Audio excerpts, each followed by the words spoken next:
is Jess Pettitt, and we are back with Trish, who stupidly agreed to have a second conversation with me about yet another chapter in Project 2025. So today we are doing Chapter 10, the Department of Agriculture. So as I have learned while I have been recording these videos, sometimes there's little gems that are making my friends come in hot. So Trisha, thank you very much for being here. What do we need to kick off with? What's burning a hole in your mind that we need to mention immediately? And then we'll back up and talk about what is the Department of Agriculture, what does the Heritage Foundation say about it, and what should we do? The floor is yours, ma'am. Well, there's several little gems, especially in this chapter. But the one that struck me the most was let's strike climate change and science from the mission of USDA. and also let's make sure that no one gets free food. Let's make sure. Food is not an entitlement. Yes. Let's just cut it all. Yeah. So what's interesting about that, so excellent place to start, is we discussed in Chapter 9, which is not USDA, but the USAID, which is two different departments in case anyone's paying attention. And the international development one, we came up with, we quoted Heritage Foundation about the basic human rights to thrive, which was the equal and safe access to potable water, sanitation, and say it with me, food. Food. Food. According to them, is a basic human right in order to thrive. Well, welcome to a document that's 922 pages long that does not talk to each other. The overall theme is how dare you feel entitled to receive food? How dare you assume that if you are growing food that it will be supported and or like offset cost wise? It's the risk of doing business. So the free market is coming to our ability to eat and grow food. Ta-da! Okay, thanks. This was a great recording. Perhaps we should back up and talk about what the Department of Agriculture does and what the Heritage Foundation actually says about it, how that is impacting. I mean, there's a baseline through the whole document that we don't care about the climate, and those suggestions are mere liberal suggestions, and they do not support the free market economy. These are assumptions we need to move forward with if we're going to talk about chapter. Okay, so this is some fun facts about the Department of Agriculture. Number one, it was founded in 1862 by Abraham Lincoln as a way to support Northern farmers who were supporting Northern troops. In case any of you ever do internet research, this is an excellent example of why you need to keep clicking, because the first department chair of the Department of Agriculture is Isaac Newton, which made my head explode because I did not realize Isaac Newton and Abraham Lincoln were contemporaries. And in case you're Googling right now, they in fact are not, and 100 years separates them. This is a guy named Isaac Newton, not the Isaac Newton you might be thinking of. Reasons to keep clicking right there. Historically, Department of Agriculture, this is the Homestead Act. Also, we're land grant institutions. Most of our state colleges and universities, teacher colleges, a lot of them are related to land grant agreements that came out of the Department of Agriculture. According to the EPA, renewable fuel standards, renewable resources and fuel standards, I think, are supposed to be moved into the Department of Agriculture. And this is one of the main departments where climate change has been implemented in what the Heritage Foundation would refer to as basically like suggestions or guidances instead of legislation, which would come out of Congress. I support the use of those two words. The guidances are also informed by the United Nations Food Chain Agreement, which of course is hogwash. So inside this is my last little bit of the overview, and then we will go back to what the hell does this chapter say. About 70% of the existing work is coming from what is referred to as nutrition assistance. 14% is farm conservation and commodity groups. 11% is kind of a bracket of rural development, research, food safety, marketing and regulatory regulations, and the Department of Management of said Department of Agriculture. And then that leaves 5% for forestry. And I'm just pointing that out, that I did not imagine that forestry would show up in this chapter. And we both live in California. We are in way north California. So while the conditions of drought and Santa Ana winds during fire season in Southern California are wreaking havoc on people's lives and land, the forestry practices would actually come out of this chapter. Did not know that. That's kind of an overview. Thoughts? Yeah, I was shocked at, yeah, you got it all. I mean, I was very shocked by the forestry. I was like, really? Huh, didn't know that one. No. Yeah, and you know, the new mission statement, I don't know, I'm sorry, I keep going back to that, but it really. Oh, do you want to read it out loud? I think you should read it out loud. Oh, sure. Here, I got you. It's right here. This is the new one because we have to follow, remember, nonpartisan civil servants loyal to the president's agenda. That's the bass drum throughout the whole document. Okay, new mission statement suggested by the Foundation, Heritage Foundation, and the Mandate for Leadership Project 2025 is to develop and disseminate agricultural information and research, identify and address concrete public health and safety threats directly connected to food and agriculture, and remove both unjustified foreign trade barriers for U.S. goods and domestic government barriers that undermine access to safe and affordable food absent a compelling need, all based on the importance of sound science, personal freedom, private property, the rule of law, and service to all Americans. I would imagine the first thing you want to jump off on is concrete public health concerns, because it would be super efficient and easy if we knew exactly what they all were in advance, when they start and when they end. And that does not tend to be a consistent pattern with public health concerns. Well, yes, and previously, what was before public health in the previous mission statement was science-based public health and safety threats.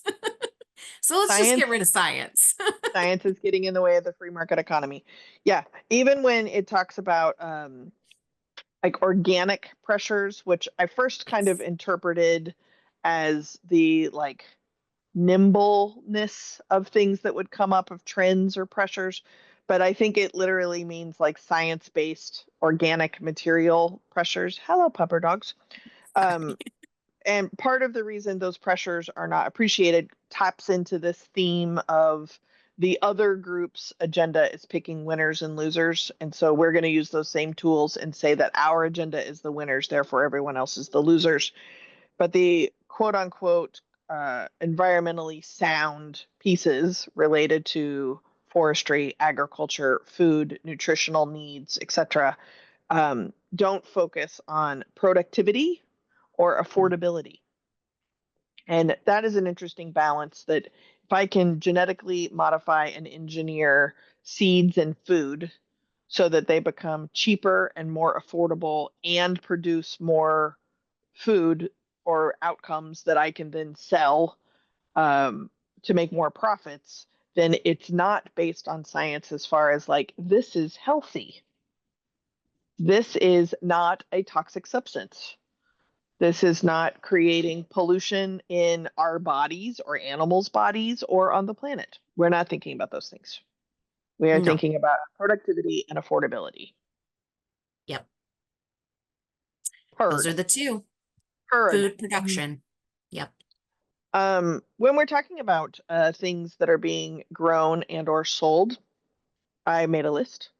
Corn, cotton, peanuts, rice, soybeans, and wheat are pretty much the only crops that are being mentioned, which is interesting because that does not include fruit, that does not include vegetables, that other than corn, maybe. It doesn't include nuts, but also eggs, sugar, or any kind of animal that is being raised for any kind of nutritional value. Not even mentioned in the chapter. Well, and you don't get Funny. any subsidies if you grow outside of those six Mhm. that you mentioned, really. Right. Well, But sugar. They did talk about sugar.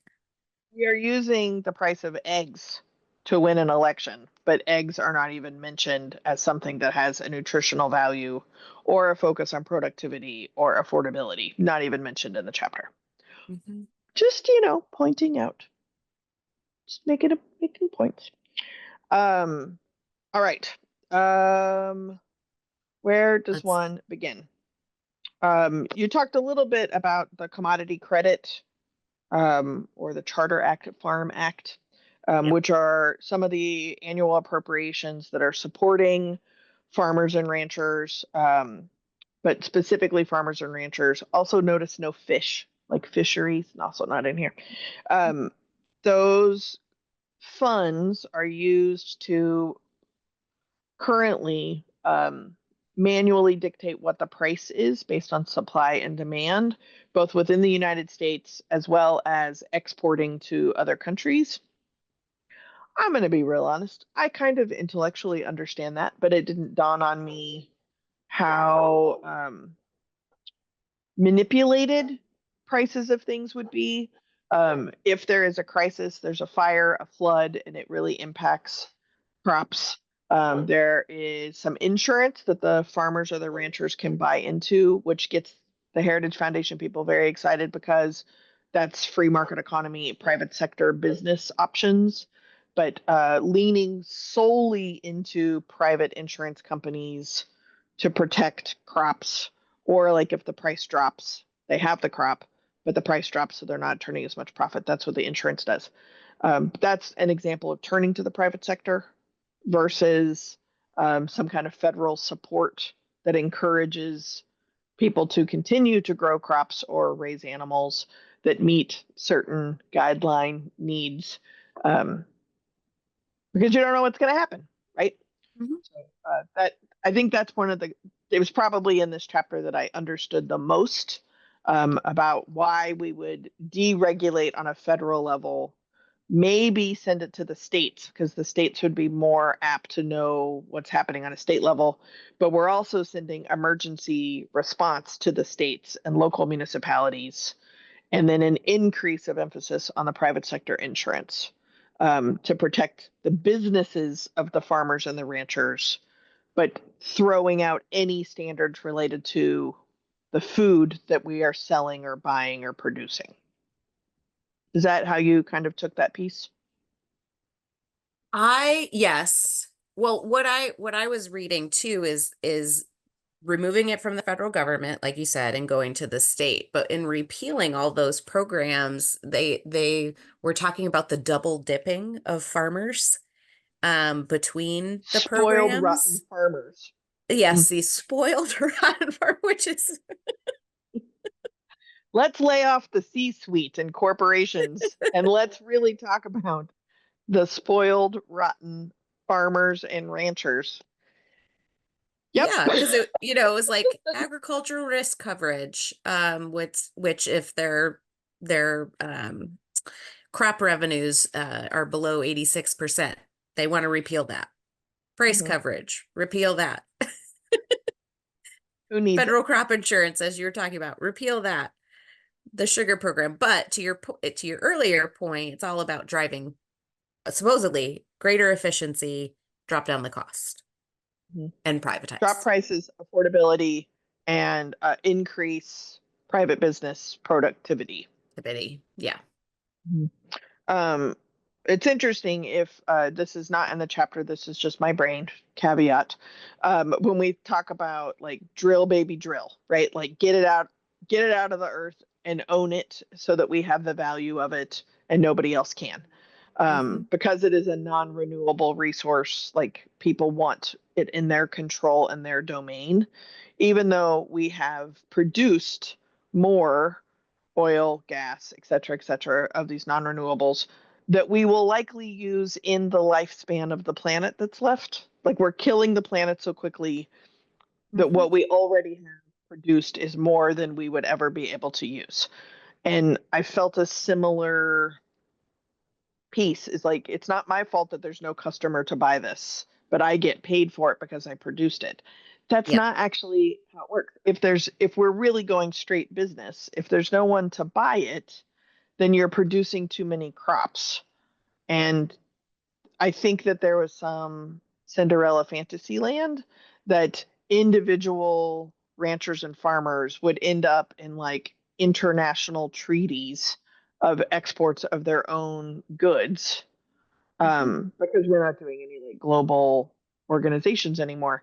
I don't know that like Jeb is going to be negotiating the export of his family farm's soybeans with Mhm. Peru by himself. But that's kind of what we're talking about when we're talking about deregulating it. Yeah. Um, but that's, part of business is also losing business. And so if you have to sell the farm, no pun intended, somebody gets to buy that farm. And that's how business works. Well, and then they're going to ease up on the easements. Was another was another interesting point in the chapter, which for me, and instantly was like, oh, now we're just giving carte blanche to take up whatever land when we want it, whether it's protected forest, somebody else's property. Who needs it? There's been some interesting stuff that's come out as TikTok has fallen, at least temporarily. That China can't own a major business inside of the United States, but it can own over almost 400,000 acres of farmland. Interesting. I Mhm. was just in Nebraska and some higher up yuckity yuck, I believe at the energy department for the state. It might have actually been like the electric company of the state was talking about how if 1% of the current ranchers and farmers gave up land, 1%, they would be able to install wind and solar panels to produce enough energy to support the entire state. But the aesthetics of being the liberal farmer and rancher that has wind or solar panels on their land, or Mhm. the physical aesthetics of having to drive by a field of solar panels for the property values of the people, the residential communities who don't want to live near a bunch of panels, they want to live near crops. I would like to point out that solar panels generally are allergen free. It's a pro tip marketing push. But Nebraska won't do it. It's only 1% of the existing land. Meanwhile, China is buying agricultural acreage in the Midwest and using it for whatever purposes they have. Okay. That's Um, scary. yeah. So, next topic. Um, Also, not expecting to find this inside the chapter is SNAP, WIC, the lunch programs, the free breakfast program, child and adult nutrition programs, nutrition program for the elderly, nutritional services, summer foods, um, as well as the commodity supplemental programs, which we talked a little bit funding wise, temperature and emergency funds when there's natural disasters, too hot, too cold, too much snow, too little ice, not enough rain, fire, um, the farmers markets, like Mhm. their kind of cooperative regulations, and special milk. I don't even know what that is, but that was here. And basically, in kind of a sentence, anything addressing poverty or welfare should just be moved over to DHHS because Department of Health and Human Services, they're not doing anything else. So just Which is, put them over there. yeah, yeah. Yeah. they're not the place where like the production of food is judged based on the need of food. Again, supply and demand. Not in that department, but in the department where you deal with like poverty over there. The rest of us don't need these. We'll just put it over there and probably work towards the dissolution of any of these programs anyway, because food, as we said at the beginning, is not an entitlement, even though it was identified as a basic right to thrive. I digress.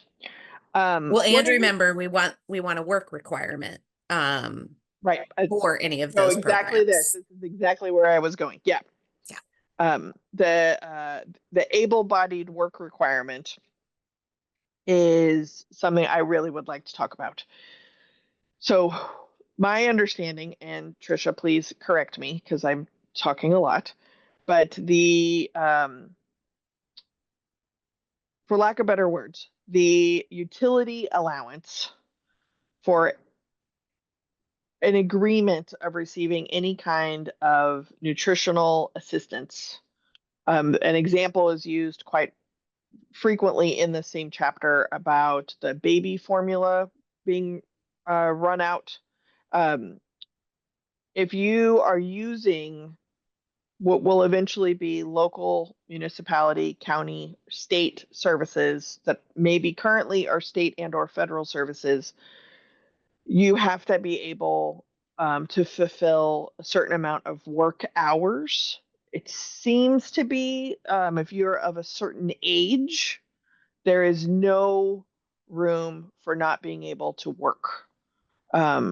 I'm assuming this means that there's some kind of job that they think that everybody will be able to do just because they have a certain underage category, which I think is coming with some mental, emotional, spiritual, and physical capabilities that don't seem humane to me to have that as an expectation, but I am clearly not in charge.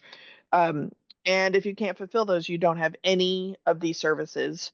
And if you do fulfill those needs, you have the services, you will then only have those services for a limited amount of time.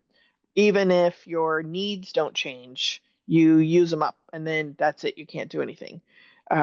Motivated through efficiency and the elimination of waste, fraud, and people misusing these programs. I'm just going to put my Sharpie down. Trish, please school us. What did I miss and how 180 of a degree is that from the mission of these programs themselves, whether it's in Department of Agriculture or DHHS? Well, food is not a right. The only saving grace in all of this was it didn't seem to me that they were going after the waiver program. So that would enable a state to submit a waiver to the federal government to not have a work requirement. I don't know how readily they're going to approve those. But it did seem to leave a highway, maybe to brighter ground. Would At that be least, then dependent on state politics, like who the governor is or something? yes. Yes. So like California has submitted several waivers to, open up Medi-Cal, to kind of expand beyond whatever regulation law that the federal government's putting into place. So that was like a momentary little happy moment in this despair of this part of the chapter.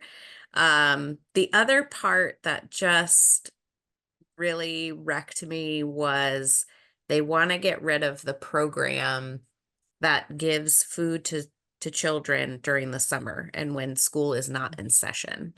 Right. If you're not in school, then you don't get fed. And then the one reference that they provided was some article from the Washington Post, which I couldn't read because you have to pay for the Washington Post. And but it was like one article was the reference for this whole idea that fraud that you were mentioning earlier that's happening, and that's why there's this huge cost with food stamps.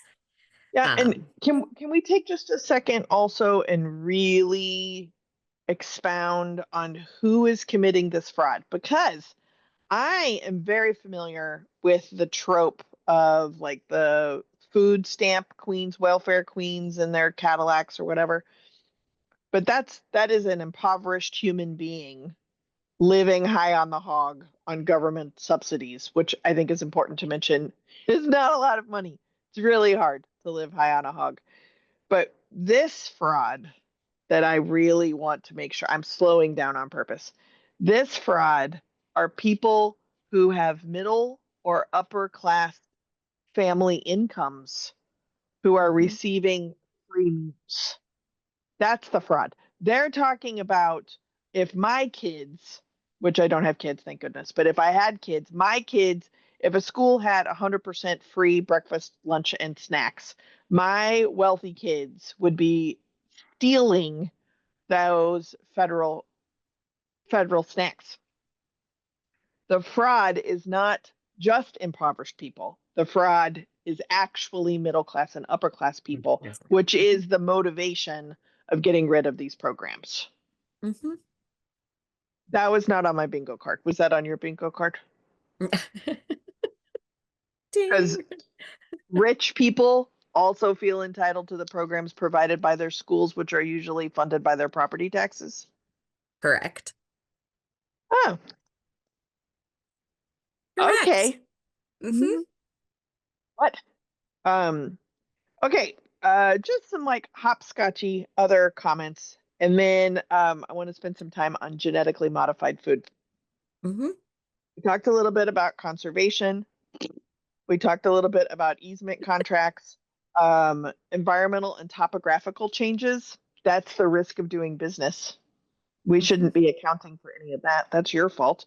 That, for example, a mountain town nowhere close to a hurricane path is washed away permanently because of flooding, because no one saw that coming.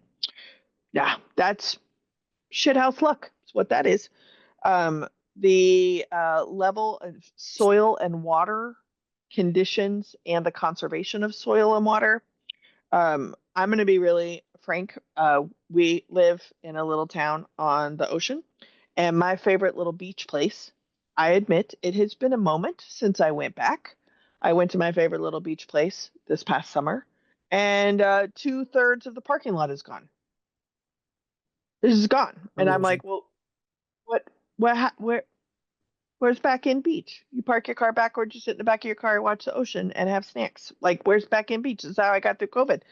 I went back about a month ago, and 2/3 of the third that was left is still gone.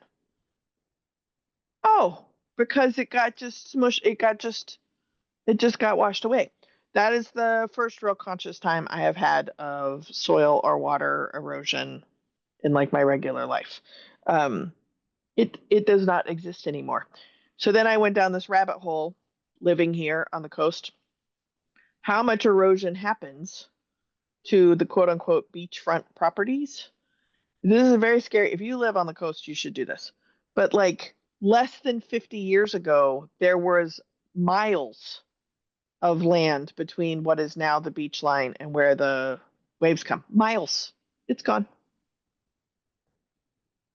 Never thought about that. 2040, baby. 2040. Yeah, I'm gonna have beachfront property. I'm from Texas. Like I've never thought about this. And then even Texas itself was underwater. The entire state used to be part of what is now called the Gulf of Mexico. But the federal government doesn't need to be like planning or subsidizing for that. That's the risk of doing business. State inspections for meat and poultry. We're gonna actually put that down. Not one set. Hogposh. We're just gonna let local people decide what the local meal and poultry state inspection levels of things. I don't even know what things are, but that makes me a little nervous. You ever But I hear guess mad cow disease? No, just kidding. Salmonella. I have heard of this. I have. Fascinating. Right. So if that meets certain state levels, then I guess it would become regulated when it switches into another state. Mm-hmm. So it's going to be tested. Well, technically speaking, if we're putting it on a train regulations are going to be regulated state by state. So the train will just stop at the borders as it's going through to get checked. This sounds very efficient. Okay, genetically modified food. Um, Not a fan of labeling that things have been genetically modified because it's putting peer pressure on the consumer to buy food that's good for them. Or their perspective, which is it's putting a bad spin on GMOs, and GMOs are not bad Because at they're all. good for business. They might be Yeah. bad for your liver and your pancreas, but they're great for business. Yeah. Hmm. All about priorities. Okay. So then Forest Service, wildfire management, timber cells. Hmm. We talked about we're not anticipating that being inside of the Department of Agriculture, but yet here we are. And then just for a good measure at the end, let's dietary guidelines. Who needs them? Or just repeal them. Yep, that's it. So let me They make are sure going that to I got reform, everything. though. They did say reform. I'm just really curious as to what that looks like. Is it GMOs you? are good. It's going to be like the little My Plate with like wheat, soybeans, Uh-huh. peanuts. Dye everything red. Okay, so obviously we have to reverse Biden's administration regulations of food, animal safety, any safety rules related to large scale farming, of course. Remove any climate smart regulations, environmental protections, climate change. That was a given. We probably should have seen that one coming. America First agriculture production policies, and that I think this is probably tied to not just global exports, but also internal. Again, if we're stopping everything at the state borders, I think that it's related to America First may very well end up being like Nebraska beef is competing with Texas beef. Mhm. That's instead of it being U.S. beef. I'm thinking decrease welfare access. I mean, pull yourself up. Um, Enact work requirement for SNAP food programs. We talked about that. Tightening eligibility for food stamps, and also they're coming with time expiration dates. Mhm. Thrifty food. Who needs it? WIC, K-12 school lunch program access. We're reducing all those, but remember the motivation of reducing those are the rich people taking advantage of it. Mm-hmm. End required food safety labeling and replace with voluntary labeling. I feel like voluntary labeling is one step removed from alternative facts labeling. So, like, maybe Cheetos really will become a vegetable. It could, especially with them reforming the dietary guidelines. Right. That I would, my vegetable intake will triple if this occurs.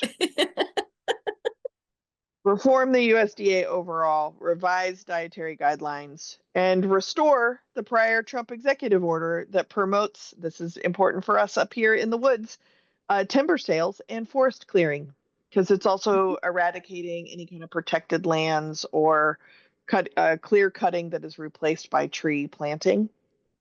Who needs that? Who needs oxygen? I don't know. All I right. do have to say the one little like spark in that section was that they were Mhm. encouraging burning of biomass, which I was like, okay, that could be helpful depending, you know. Yeah, this is the equivalent of sweeping the forest floors so Hmm. that they're clean and not burnable Yeah, we'll for see. the That's yeah. like the little like footnote way down at the bottom with like 5 asterisks. Nobody sees. If you are listening to this video because you're procrastinating something else you're supposed to be doing or like a blood relation, you can't see me rolling my eyes and shaking my head, so I just need to articulate that that is what is occurring. I don't know anything about the forest. I grew up in a city. I know about cement and its impact on my arch support. That is about as outdoorsy as I get. This is worrisome. So, what do we do about it? Yeah. First thing I would think of that I Buy have local. learned by very local, which is not something a lot of people can do because there's a lot of food deserts. By seasonal, right? Like you don't need a peach in January. Hmm. Um, by seasonal, by local, possibly know the names of the animals that are producing the eggs or the milk or the cheese or the yogurt or the butter or the beef or the whatever. Um, that's what we mean by local. Mhm. Yeah. Um, Go to your farmer's market. assuming they're allowed. It- That'll and if be a you're middle local class, municipality. if you're middle class or upper class, eat lots of food via your free lunch program or any other federal program. No, just kidding. Suck up those entitlements. I would say, I mean, again, I don't have children, thank goodness, but I did teach high school in a high school that had a lunch program that was desperately needed by most of the students that I worked with, but the school itself was very segregated. The irony is that I taught US history at Little Rock Central, and it was segregated in the late 90s, and the students that I worked with had never heard of the Little Rock Nine and the Little Rock Nine who desegregated schools. The museum is in the high school, but it's on the other half of the high school where they never went. So it was segregated by race, which coincidentally was also class. All the AP classes were upstairs on the other side of the school. It's fascinating and depressing. And I didn't have any students who did not participate in the free lunch program. And for most of my students, not only was that the main meal that they ate that day, but they didn't eat it all. They often put a lot of it in their, and by a lot of it, I mean like it's a tray of food. This was not a huge amount of food, but they put usually something in their backpack, either for a snack for later or for their own children. Most of my students had their own kids. Um, so I would say locally, what support services exist? What can you do to support them?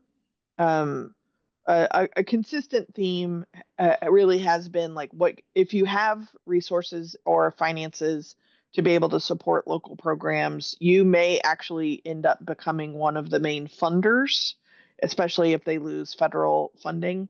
Now, we live in California, so there's a lot of state funding that is available that will not likely be impacted by the federal funding, but the state funding comes from somewhere and then is reallocated as the state approves.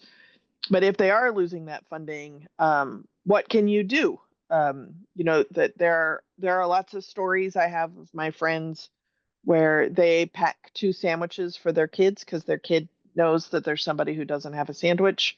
Um, this may be a very grassroots initiative, but you need to find out what programs what programs are seriously in danger of being lost in your local school systems, and what can you do to support the students that are in need or the families that are in need in your community. That seems like a good starting place. I think that's an excellent starting place. And Do then I you would have say, like us, if we're in the industry, as much data as we can start collecting and having at the ready to go to our local legislators and local leaders to show them the impact of these programs? That would be the Mhm. only other thing that I would say. Yeah, I think that's good too. I would also challenge, I've never lived in a rural place before. And here in Humboldt, this is the most rural place I've ever spent any time, let alone almost 20 years.